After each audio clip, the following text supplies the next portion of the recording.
Do you not believe in what Allah has in store for you or what Allah has planned out for you?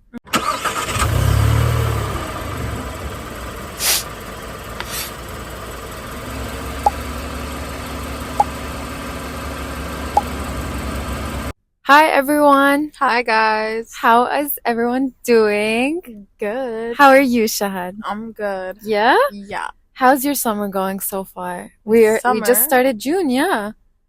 It's still technically not summer. Shahad's birthday was yesterday. Shahad's 20 now. How are you Ew. feeling? How are you feeling? Guys, I got a boo-boo. Yeah, haram miskina. She was trying to open her piggy bank.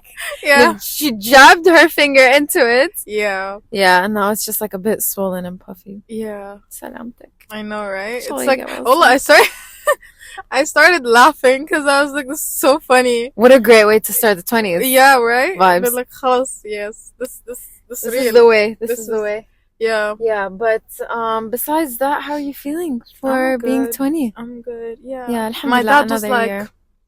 you're 20 now, so like, reflect. What have you done in your 20 years of life? Wow. And I was like, first of all, Mm, literally like 15 years of that, I was still a child. that's very true. And the other 5 years, I was still trying to figure out my life. Yeah. You know? So I told him, I was like, listen, these 20 years, they mean nothing. But the next 20 years, They will mean something. that's when like Yeah. things get real. Yeah, because that's You when know? like marriage comes around, Yeah. kids comes around, career comes Yeah, around. my mom told me that my mom was like, honestly, because she got married when she was 20.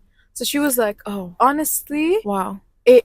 your life changes. She was like, my first 20 years and because like she's 40 now, so it's like Yeah. 2020. Yeah. She was like, my first 20 years and my like the 20 years I've lived, the other 20 years, they're completely different. I'm sure. She felt like, she said, she was like, my whole life switched around. I'm sure. I yeah. moved, I traveled, I worked, I have Yeah. a job, I got kids, I got married. Like, Yeah. so she was like, honestly, yeah, she's right. Like, she was telling me, you're right. The next 20 years are like the crucial 20 years 20 of your years. life. Yeah, that's so true. Because even like, bro, I'm so excited to hit 25. 25? 25, because that's when, as a woman, your frontal cortex develops, and Yeah. apparently your whole view on life completely changes, Yeah. and you just think different. You like the things that you used to accept, you don't accept anymore. Mm-hmm. You just like you have this new personality that like happens, and a lot of people, because I listened to another podcast, and like these people send in their dilemmas to these two girls, right? Mm-hmm. So they have a lot of like, they're not Muslim or anything, but they're just very entertaining. So they send in like dilemmas about their relationships and everything, and they're like, a lot of them are to do with, oh, I don't really like the person that I'm with anymore. You know, I've been dating him since I was like 18, for example. We've been together since I was 18, but now that I'm like 25, 26, I just look at like everything so different, and I'm like, oh, I don't know if this is the man for me. And a lot of people apparently during this time, they like they have like a midlife crisis. Yeah, like a quarter life crisis, like a Yeah. 25 frontal cortex life crisis. And I'm just excited to hit that point because I want to know like what will happen to me during that time. Yeah. I asked my sister before because my sister has hit that point and everything. I asked her like, did you feel any different? She's like, no, not that much. Mm. Like things came to my realization, but it wasn't like this thing that people make it seem where it's like overnight you just become this new Yeah. person. Like as soon as you hit 25, you're just this new person. But I think that's really like, it's something to take into consideration. Even like, I mean, at the end of the day, whenever things are written to happen in your life, they are. But I'm saying that like even with like marriage choices and everything, because I can't imagine myself getting married right now. Yeah, at I 20. told I know my it's dad. sunnah to get married Yeah. young, but I can't. I really like. I don't know. I told him, I was like, I honestly feel 15. Bro, yeah, same. Like Yeah. I think, I don't know, like I don't think the way I think changed much. Yeah. Like, okay, I learned, of course, from experiences, you learn new things, you Yeah, of understand course, things yeah. better. But like how I usually think, I mean, I do stupid decisions. Yeah. You know, all of that stuff. So I was like, yeah, I still feel 15. Yeah. I am not ready That's all. Like at all. for you to tell me that your mom got married in our age, I'm just like, Yeah, there's it's actually no way. insane. Because right now, I was even talking about it with my brother over the phone, and he was just kind of saying, because I'm still trying to figure out everything with career and like where I'm going in the future. He's like, you're really at the point of self-discovery. Mm. So like take that and khalas, like experiment. Like you, at this point, you're allowed to experiment more than ever. Yeah. If you're not going to experiment now, trust me, like it's going to be way more. Of course, you can when you're 40 or when you're 30, but it's more difficult because Yeah. at that time, you just kind of set a routine. You've established something. You maybe have a kid or two. You're Yeah. married and everything. So it's harder to do it by that age when you're like, oh, I want to get up and go do something completely different. Or Yeah. I want to like go travel somewhere else. Like my friend was telling me, sorry, I'm like going on with my brother told me, my sister, my friend was telling me how this one family friend of hers, he traveled from their home country all the way to where we currently live, and it's like all the way across the world with no idea of what to do, and he's 22. Mm. He has no plan. Like no, Shahad, he has no plan. He has no idea of where to go, where life will take him, but he just really wanted to take that leap because he's like, I don't think where I live right now is going to give me the opportunities. Like, I want to try something different. I want to try something new. So he just decided to get up and go.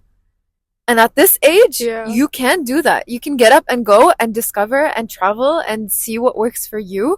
But like, I feel like that's courage to me. Yeah. Obviously, for us, it's a bit different considering like we're girls and all these things. I can't imagine me personally, like I really cannot imagine myself getting up and like being like, oh, I want to go live in London tonight. Yeah. No, I can't. Like for example, I don't even know how my parents will take that. They won't. Girl, they won't take it. They won't take it. Stay home. What are you thinking? They'll laugh Yeah. at me. Yeah.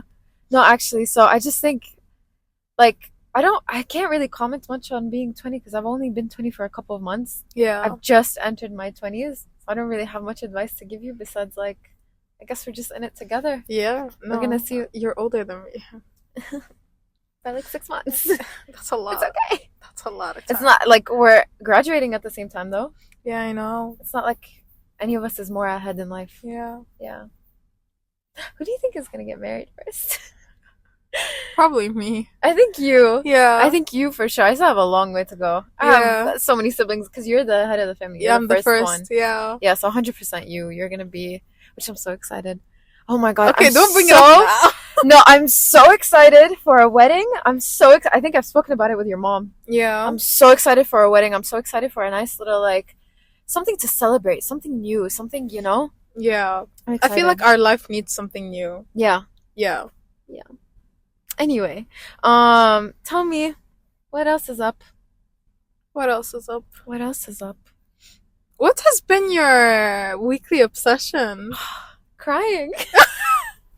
If we're gonna be so for real, it's been crying. Honestly, I'm not gonna lie to you. I've been having a very difficult week this week, and I've been trying my hardest to stay afloat. And I remember literally, when was it? Monday? I Yeah. called you on the phone and I just was like, are you free? And you were like, yeah, go on. And I was bawling my eyes out. And you were on the phone just like, I'm here. Because I told you, what's wrong? Nothing. What's up? Nothing. No, but then I explained. I literally went on to talk about how I'm struggling with jobs and everything. Were you not listening? I explained what? for a good 10 minutes, Shahad. You did, but no. Yes. You were. I was like, oh, maybe there's a lot happening at the same time right now. Yeah, but then I went on to tell you what's happening. And then you were quiet. You were quiet. And then I'm like, I go quiet and I'm like, she's not going to say anything right now. So then I'm like, you know what? Khalas, we'll just talk later. What? Yeah. Is that how it went? Like, Yes. Because I told you, I was like, I applied to this and I applied to this. Because this has like been my obsession recently. Yeah. It's just like finding a job, right? So I'm like, oh, I applied to this and I'm not hearing anything back. And I did an interview, blah, blah, blah. And then I was saying, yo, and there's this going on with like uni and family and all these things. And you were dead silent, Shad. Unless, I don't know. That's how I remember it. You were dead silent. for me, I just remember her. I didn't say nothing. I just explained remember a her lot. saying, I don't know, nothing, I don't know, just so much. Like, I've just been crying, I can't stop crying, and that's literally all I remember. I do not remember. That's actually so funny to me. You know what's so funny is that naturally as women, we're meant to have a better recall of emotions. Yeah. And men are meant to have a better recall of events. So like whenever a man and a woman argue, it's like, for example, we would bring it up and they'll be like, why are you still on this topic? But it's Yeah. like we're reliving what just happened again as if it happened today. Yeah. So right now, babe, you're acting like the man in this situation because you're like, I just remember you saying this, and I'm over here reliving the call as if I'm calling you right now. And I still feel like, because bro, you were so silent. I was like, there's no way. But then you're also, one thing that I like about you though is that you're silent, so you let me let it all out, and then you say your points. Yeah. But then you didn't say anything, so I was like, damn. I'll Because go. when I was silent, I only went silent because you started crying. I didn't know you were crying at the beginning. Yeah. Because I went silent because she was crying, and I was like, okay, let me give her her moment Yeah. to cry and let it out, and I'll just be on the call for like emotional support. Yeah. Which is honestly what I needed. Like thinking about it then, or thinking about it now, I don't think I would have wanted you to tell me what to do. I just wanted someone to sit there and listen. So it's fine because I didn't get off that call feeling worse. I was just like, okay, خلاص, I let it out. It's fine. Yeah, that's what I thought. Like that's what, okay, like she's crying. I'll let her have her moment. And when Yeah. you said like, okay, خلاص, I'm gonna go, I was like, okay, like she's probably like feeling better. Yeah, which I actually did, by the way. Really? I don't want you to think, no, I actually did. I'm just usually used to you saying something, but I feel like in that moment, it's better that nothing was said because even if you told me something, I wouldn't have, like, it wouldn't have stuck with me. Yeah. Because I was so, like, bro, I was so far gone that day. Monday, I actually counted. I sat there and counted how many times I broke down. I broke down 8 times. I cried my eyes out 8 times. Yeah, no, Monday was a hard day. Damn. Yeah, alhamdulillah. Alhamdulillah for another day. Alhamdulillah, it's Wednesday. Oh my Yeah, god. no, Monday was a really tough day, but I'm feeling better. I'm feeling more, Refreshed.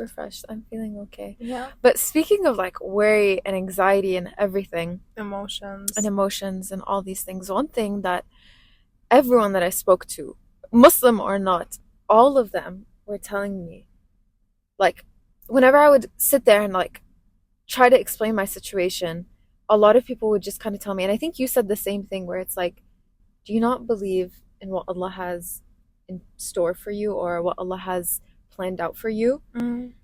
And for some reason, whenever people would tell me that, I would be like, you're making me feel like I'm less of a Muslim. Because I do believe. Yeah. I do believe what Allah has in store for me, but right now, I'm just so helpless. And whenever I would say this, like, because I told it to my brother, and for some reason, my brother's words were the only ones that really stuck by me, because everyone said the same thing, but my brother was like super like straight, khalas, this is how it is. He's like, Ghina, you applied, you interviewed, you did what you had to do. I don't know why you keep crying. And because he said it in such a harsh way, where it's like, I don't know why you keep crying, where he was like, khalas, like, I don't know, like, and the thing is, he had such a point, because he was like, are you feeling better? And I was like, no, I don't actually feel better. I'm not crying to release. I'm crying because I don't know what else to do in this moment. And like, it's not like I didn't go and pray, because I did. I did so much. Monday, I did a lot of praying, and I was just, because I really didn't know what else to do in that moment.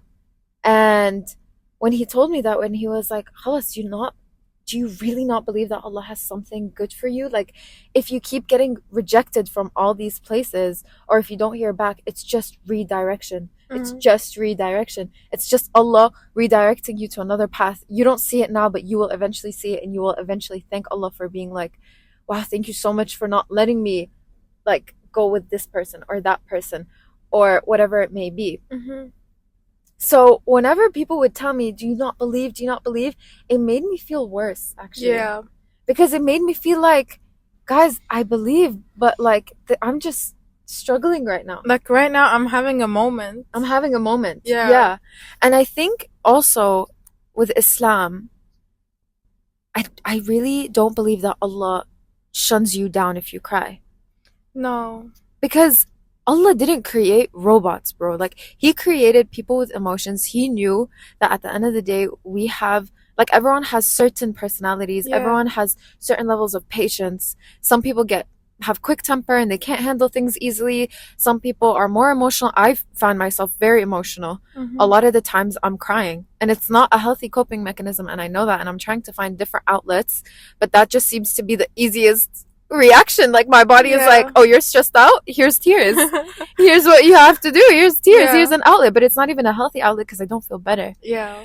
But it made me really realize that like there's nothing wrong with crying. It's fine to release, but with crying should come a form of like again, just really believe that everything's gonna be fine. There is this Sayyidina Yusuf Hmm. when like his brothers tried to like, throw him in the well Okay, yeah. and all of that stuff, and then they went to the dad, they Hmm. went back to his father and was like, oh, the wolf ate him, Hmm. blah blah blah. The father cried so much Hmm. to the point where he went blind. Yeah. And in the ayah, like, cause I remember the ayah, إني أشكو بثي وحزني إلى الله. Okay. So, see, he's crying, yeah, but still he didn't stop believing. He didn't Yeah. become less of a Muslim. Yeah. He still had hope, and he still know that like what Allah planned will happen. Yeah. He didn't like lose his iman. Yes. So it Yes. doesn't mean to like have these emotions. It doesn't mean, oh, because I'm feeling these emotions, it means that like خلاص I'm disconnecting with Allah. Yeah. Because that's literally not the case. Yeah. Like he was so sad as any person would be. They lost a child, Yes. and he cried and cried and cried until he went blind, but yet he never ever lost a bit of iman or a bit of faith in Allah. Yeah. Or doubted Allah's Yeah, plan. exactly. Yeah. So I don't know why people started like correlating Yes. feeling your emotions when bad things happen as in you don't trust Allah. Allah's plan. That happens so much, and it especially happens with death. Like I've heard so many people, like when people from my family have passed away, and I've seen it happen. People cry, and then you have a person being like, "Do you not believe that Yeah. he's in a better place? That Allah has him in a better place? Khalas, this is what's maktub. This was his day for him to go." We understand that, and I really don't. Like, I'm not saying, okay, for all the advice that I got, I'm not saying, oh, this was not what I wanted to hear. Of course, it was a reminder, and it's a great reminder, and that's what I should be reminded of, Yeah. because I didn't want this, like, pat on the back, it's gonna be fine type of thing. I wanted reality checks, because otherwise, I would have kept on crying, right? Mhm. But people need to stop associating with the fact if you cry or if you feel helpless that you're losing iman, Yeah. because you're not. You're just being human, if anything. And maybe I was overly human that day, but it's fine. I just maybe needed one day where I broke down so much so I could feel better the next couple of days, Yeah. and so that I could feel relieved. And so I felt like, now that I'm thinking about it, I feel a form of gratitude that Allah allowed me to actually release, Yeah. because right now I would have been so still and so inhuman and been like, it's fine. I would have been really cold. Yeah. I would have been super, super cold. And if anything, I would have probably dealt with it worse. Yeah. And by the way, like having a cold heart is a sign of you losing iman. Yeah. But isn't it having a cold heart towards Allah? It's like having a cold heart in general. Really? Because it's like you could, when you just start feel in like khalas, nothing hits you anymore. Especially death, by the way. Yeah. If death doesn't hit you, like that's one of the signs. For I read that before. It's one of the signs that you're getting away from Allah when you hear someone's death and it doesn't shake your heart. Oh, wow, I didn't Like know that. even if it's like a stranger, but once, because death is something that as humans we're all afraid of at the end. You know what Yeah. I mean? And we try to do our best to get the best akhirah that we can get. Yeah, inshallah. Inshallah. But yeah, it's one of the signs. It's once you start getting a cold heart. I didn't know that, because I know that if you have a cold heart towards Allah, where, for example, you don't feel guilty when you do Yeah. haram things, or That's another sign. Yeah. Yeah. when you do things that aren't acceptable and you do it without feeling Regret. regret, Yeah. then that's when you know, like, You're oh, lost. I'm lost. Yeah. Like, I need help. Or Yeah. like, or when you keep falling into it and you keep enjoying what this dunya, like the fruits of this dunya, and Yeah. not realizing that, like, wait, I'm getting so caught up in it. That's when you're like, really like, Yeah. oh, babes. And also when you like again, like Allah always tests us, you know? And He Yeah. never tests us with something that we cannot handle. Yeah. And I think like a lot of people sometimes like forget, okay, like crying, for example, it's not that you can't handle it. Like the situation, let's say, it's not about like, oh, I can't handle this situation, that's why I'm crying. No, Mm. it's, I can handle this situation, you know, you're able to, Mm. but right now it's just, it's hitting Overwhelming. you. Yeah. Yeah. It's just too overwhelming. Yeah. And that's not something bad. And that's not, yani, no, it's just, you grow. It just Yeah. makes you, it allows you to grow. Like Allah makes you reach your like threshold. Do you know what I Yeah. mean? Great word. I know, right? Great word. Big I'm words. actually proud of you. Up top Thank for that you. one. Yeah. Good job. So yeah, like I don't know, like it's always, you're always tested. And plus like also when you're tested, there will be hardships. You will receive hardships in this world. But if you do not receive hardships in this world, just know you're so far away.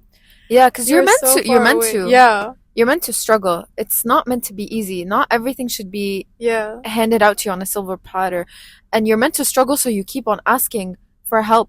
Because if you're getting all of this by yourself without recalling Allah in your day to day life, Yeah. or just even a simple like Alhamdulillah, when you don't even realize the the Nama. the ni'mah that you're in, exactly, perfect word, the Yeah. blessing that you're in, that's also a form of like, you're so far guided, you're so far lost, like Yeah. this is not good.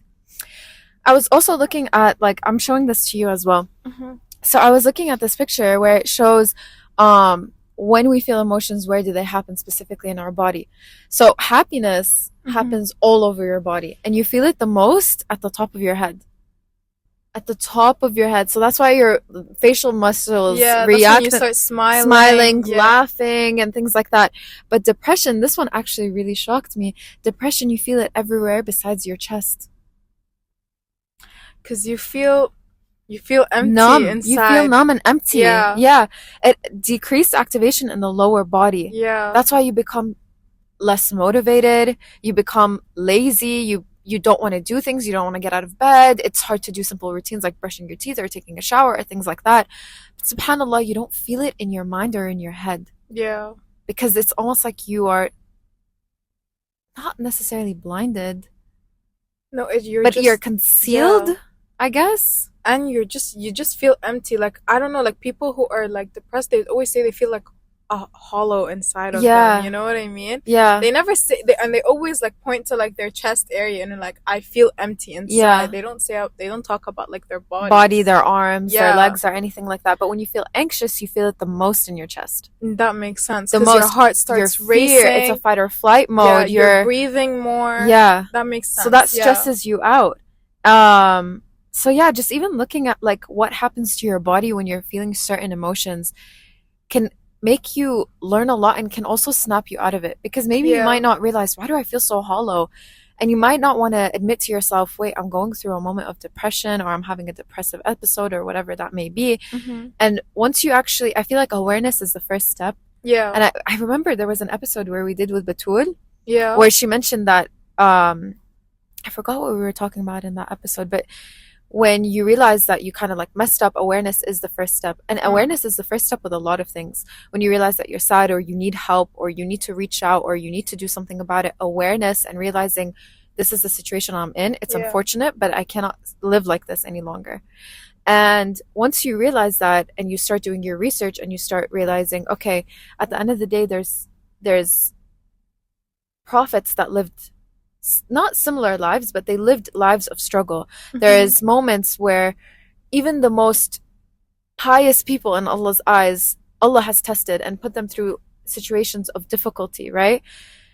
There's ways that you can, I wouldn't necessarily prevent that, because you can't prevent hardship in this life. Yeah. It's inevitable. It's going to happen to me, to you, to your mom, to your sister, whatever, to your brothers, your uncle. It's going to happen, right? But there's ways where you can at least protect yourself from feeling an overwhelming amount. And there's a dua that Sayyidina Muhammad had said. I took a screenshot of it. I took a screenshot in English so we can actually like translate it properly. But he said it every morning and every evening, so Yeah. that the anxiety, or that the sadness or the worry or the fear that he feels from this dunya Yeah. can go away. So you can go ahead and read that because I thought it's Oh kind of a bit of Allah. a مش hard one, but it's a bit of a longer one to memorize. Mm. But if you keep getting your tongue used to it, we Yeah. memorize everything. So I'm sure, yani, you can do it. Yeah. O Allah, I seek refuge in you from anxiety and sadness. I seek refuge in you, Ya Allah, from inability and laziness. I seek refuge in you, Ya Allah, from cowardness and Miserliness? Being in miserliness. misery. Okay. Yeah. And I seek refuge in you, Ya Allah, from being overwhelmed by debts. And there was one part that I didn't screenshot, but it was in Arabic where it was like, and the men of this world or something like that. Mm-hmm. وأعوذ بك من غلبة الدين وقهر الرجال. Yeah. Yeah. So even just saying these simple du'as when you go out of your way to do research and figure out. Do you want to pick it up? No. Okay. When you go out of your way to do research and figure out that there are ways to, again, not prevent it, but to make things easier, and you live your life with this way, it can also remind you constantly to just leave it to Allah, to leave Yeah. it to Allah. I repeated that twice. Yeah. I don't know, I had like a glitch. To leave it to Allah, to leave it to Allah. But yeah, leaving it to Allah Yes. can make you just not stress out as much. But I feel like it's also easier said than done in a lot of circumstances. Yeah. Because that's just like going back to the day that I had, that was just a day where I knew the only way I could feel better was to leave it to Allah.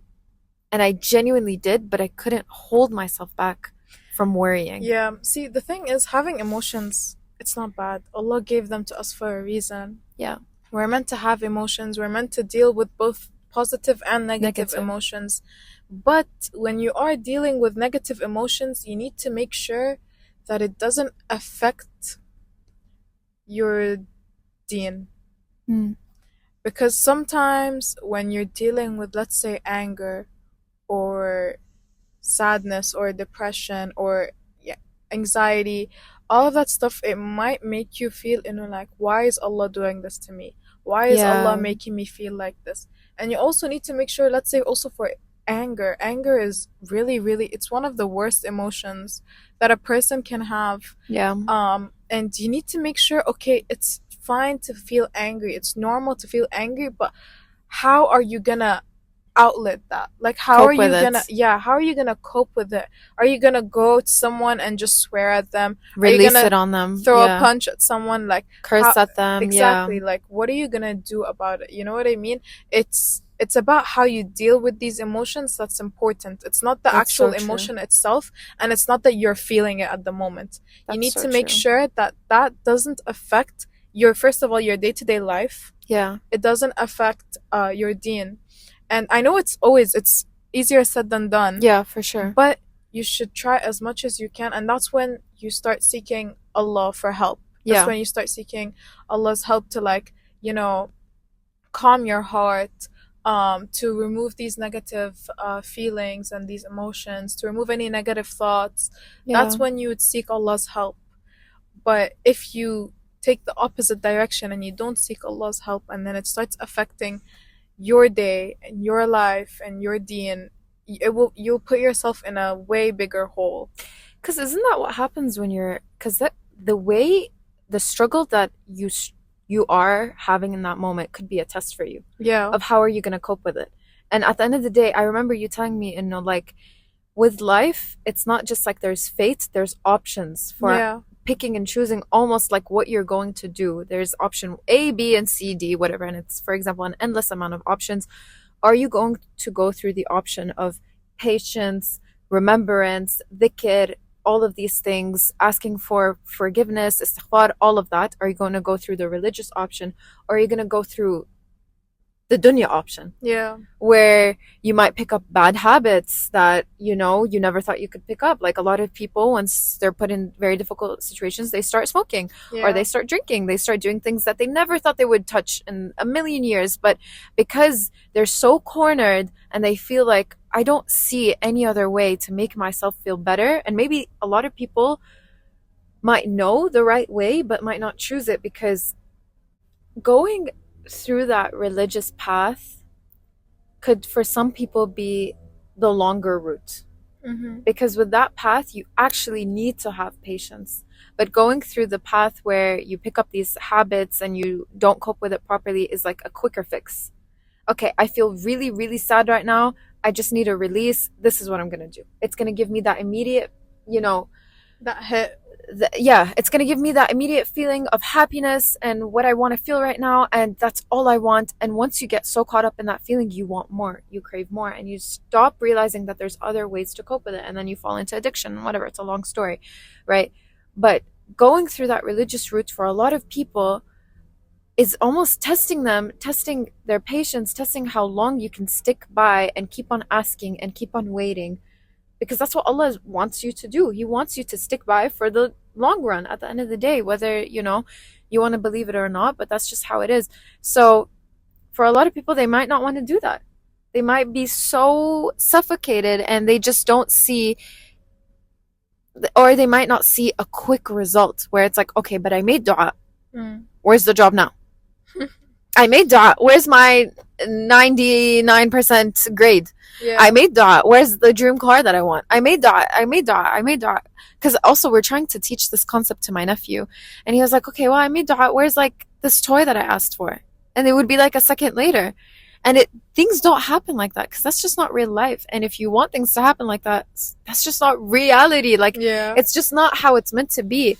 But because, you see these people who have quick access to a lot of things, you see the lifestyle that they live, and you're like, wait, I want to kind of have quick access to money. I want to have quick access to cars and nice luxury things, or just an easier life. Maybe I just have to follow their footsteps.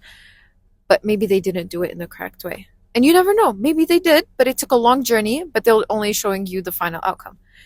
So I think, like you said, it's fine to be emotional. It's fine to have these feelings. It's fine to have these thoughts. Yeah. It's just how you cope with it. It's just how you manage it. It's another test for Allah to see how you will react, and if you're going to go back to Him or if you're going to go back to this dunya.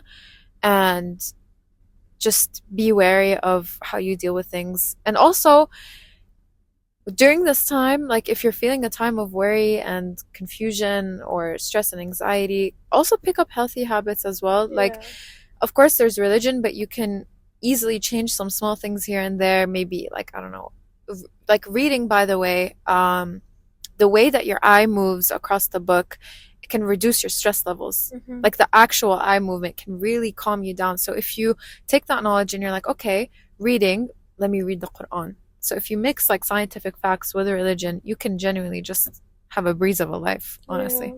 Yeah. But yeah, that's also a reminder for me to read Quran. That's pretty much it. But yeah, I hope everyone's taking care of themselves. I hope everyone is happy, healthy, and safe. Yes, and inshallah, whatever you're going through, Allah will provide you guidance and ease with it as well, including us, inshallah. Yes. Anyway, bye. Bye. Adios. See you next Thursday. Adios, mi amigos.